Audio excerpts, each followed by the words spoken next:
त्योहारों का मौसम है, दिवाली की रौनक और बाजारों की चमक और हर दुकान पर उम्मीद की भीड़। पर इस बार इस चमक में कुछ फीकापन है। लोग बाजार तो पहुंच रहे हैं, पर उनके थैले पहले की तरह भरे नहीं हैं। खास तौर पर जब बात आती है सोने चांदी की दुकानों की, क्योंकि इस बार सोने और चांदी का भाव इतना आसमान छू रहा है कि कई परिवारों के लिए धनतेरस की खरीदारी में सोने का एक छोटा सा टुकड़ा भी बस एक सपना बनकर रह गया है। नमस्कार, मैं हेमा श्रीवास्तव, आप देख रहे हैं यूनाइटेड भारत और आज हम बात करेंगे उस चमक की जो आम आदमी की पहुंच से दूर होता जा रहा है। भारत में सोना सिर्फ एक धातु नहीं है, ये हमारी आस्था, परंपरा और प्रतिष्ठा का एक प्रतीक है। ये वो विश्वास है जो एक पिता अपनी बेटी को शादी में देता है और वो बचत है जो मुश्किल वक्त में परिवार का सहारा बनती है। शादी ब्याह हो, दिवाली हो या अक्षय तृतीया, सोना खरीदना शगुन माना जाता है। लेकिन अब हालात ये है कि लोग दुकानों तक तो जा रहे हैं, पर सोने का भाव सुनकर ठिठक जाते हैं। जरा इन आंकड़ों पर गौर कीजिए। आज से करीब 5 साल पहले 2020 में 10 ग्राम सोने की कीमत लगभग 43,000 रुपए थी और आज 2025 में यही सोना 1,32,000 के पार पहुंच चुका है। यानी सिर्फ 5 सालों में कीमत लगभग 3 गुनी। अब सवाल ये उठता है, आखिर सोना इतना महंगा हुआ कैसे? आखिर इसके पीछे कोई अंतरराष्ट्रीय साजिश है या जैसा विपक्ष आरोप लगाता है, क्या इसमें सरकार की नीतियों का हाथ है? चलिए आज सोने की इस पहेली को परत दर परत सुलझाते हैं। सबसे पहले यह समझना जरूरी है कि भारत सरकार सोने का भाव तय नहीं करती। सोने की कीमत 3 बड़े फैक्टर्स पर निर्भर करती है। पहला और सबसे बड़ा फैक्टर अंतरराष्ट्रीय बाजार। सोने की ग्लोबल कीमत लंदन बुलियन मार्केट और न्यूयॉर्क के कोमेक्स एक्सचेंज में तय होती है। यहाँ सोने का भाव डॉलर प्रति औंस में तय किया जाता है। इसे स्पॉट प्राइस कहते हैं। तो सवाल ये है कि अंतरराष्ट्रीय बाजार में सोना महंगा क्यों हो रहा है? इसकी वजह है वैश्विक अनिश्चितता यानी ग्लोबल अनसर्टेनिटी। जब दुनिया में जंग जैसे हालात होते हैं, जैसे रूस यूक्रेन का युद्ध या मिडिल ईस्ट का तनाव, जब बड़ी अर्थव्यवस्थाओं में मंदी का डर होता है, तो दुनिया भर के बड़े बड़े निवेशक और सेंट्रल बैंक अपना पैसा स्टॉक मार्केट से निकालकर सोने में लगा देते हैं, क्योंकि सोने को सबसे सुरक्षित निवेश यानी सेफ हेवन माना जाता है। जब सोने की मांग बढ़ती है तो जाहिर है उसकी कीमत भी बढ़ती है। दूसरा बड़ा फैक्टर है रुपया बनाम डॉलर का खेल। भारत अपनी जरूरत का लगभग 90% सोना आयात करता है, यानी विदेश से खरीदता है। और अब हम कुछ भी आयात करते हैं तो हमें पेमेंट डॉलर में करनी पड़ती है।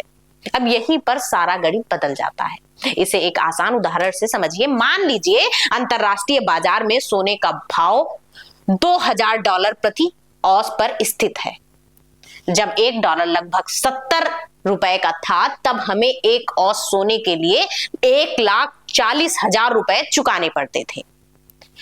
जब $1 83 रुपए के पार जा चुका है, तो उसी 1 औंस सोने के लिए हमें 1,66,000 रुपए देने पड़ रहे हैं। यानी अंतरराष्ट्रीय भाव ना भी बढ़े तो भी सिर्फ रुपए के कमजोर होने से भारत में सोना अपने आप महंगा हो जाता है।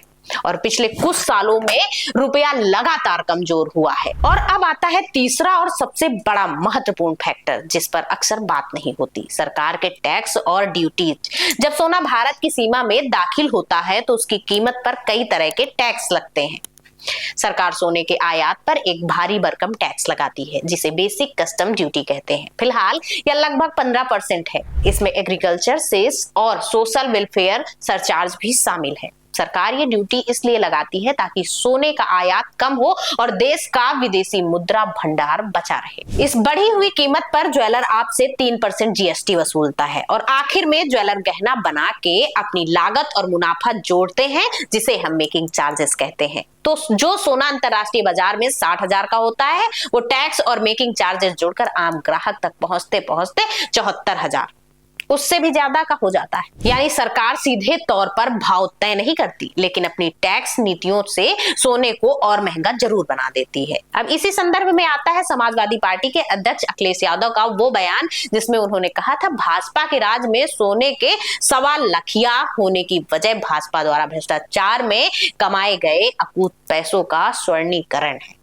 अब इस बयान में राजनीति तो है, लेकिन क्या इसमें सच्चाई का कोई अंश है? देखिए, सोने की अंतरराष्ट्रीय कीमत किसी एक देश की पार्टी की वजह से नहीं बढ़ती। ये एक वैश्विक मामला है, लेकिन अखिलेश यादव का इशारा स्वर्णीकरण की तरफ है, यानी काले धन को सोने में बदलना। और ये बात पूरी तरह से नकारी नहीं जा सकती। जब अर्थव्यवस्था में भरोसा कम होता है, जब लोगों को लगता है कि रुपया अपनी कीमत खो रहा है, या जब चुनावी मौसम में बेहिसाब कैश का सर्कुलेशन बढ़ता है, तो लोग उस पैसे को ठिकाने लगाने के लिए सोना या प्रॉपर्टी खरीदते हैं। इससे सोने की लोकल डिमांड अचानक बढ़ जाती है और कीमतें और ऊपर चली जाती है। यानी भ्रष्टाचार का पैसा अब बैंक लॉकरों में सोने के रूप में चमक रहा है। और इसका बोझ कौन उठा रहा है? एक आम ईमानदार नागरिक। सोने की ये बढ़ती कीमत सिर्फ एक आर्थिक आंकड़ा नहीं है, ये हमारे समाज में बढ़ती असमानता का एक खतरनाक आईना है। आज का गरीब और मध्यम वर्गीय आदमी दिवाली पर सोने का सिक्का तो दूर, अच्छी मिठाई खरीदने से पहले भी 100 बार सोचता है। और वही जो अमीर है, वो इस बढ़ती महंगाई को निवेश का अवसर समझता है। वो और सोना खरीदता है, क्योंकि उसे पता है महंगाई के दौर में सोना ही तो सबसे तेज भागता है।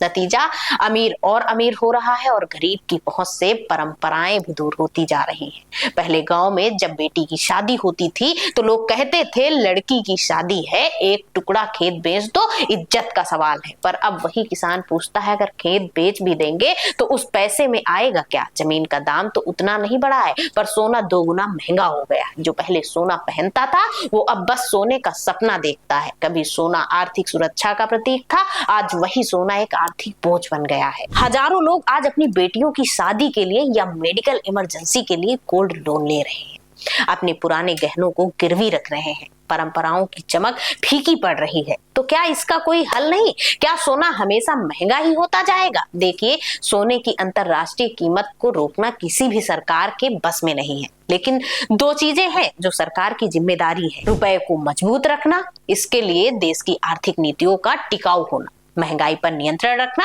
और विदेशी निवेश के लिए एक भरोसे का माहौल बनना जरूरी है। जब अर्थव्यवस्था मजबूत होगी तो रुपया मजबूत होगा और आयातित सोना अपने आप सस्ता हो जाएगा। दूसरा, टैक्स नीतियों पर पुनर्विचार। क्या सोने पर 15% की भारी भरकम इंपोर्ट ड्यूटी जरूरी है? एक्सपर्ट्स मानते हैं कि इतनी ज्यादा ड्यूटी सोने की तस्करी को भी बढ़ावा देती है, जिससे सरकार को राजस्व का नुकसान भी होता है। इसके अलावा सरकार सॉवरेन गोल्ड बॉन्ड जैसी योजनाओं को भी बढ़ावा दे सकती है, जहां लोग बिना फिजिकल सोना खरीदे सोने में निवेश कर सकते हैं और उस पर ब्याज भी कमा सकते हैं। दोस्तों, इस दिवाली जब आप अपने घर में दिया जलाएं तो एक बात जरूर सोचिएगा, असली रोशनी सोने की चमक से नहीं, बल्कि घर में मौजूद भरोसे और सुरक्षा से आती है। सरकारें आती जाती रहेंगी, लेकिन सवाल वही रहेगा, क्या हम एक ऐसा भारत बना पाएंगे जहां हर घर में सोना हो या ना हो, पर हर किसी के लिए तरक्की के समान अवसर जरूर चमके, जहां एक पिता को अपनी बेटी की शादी के लिए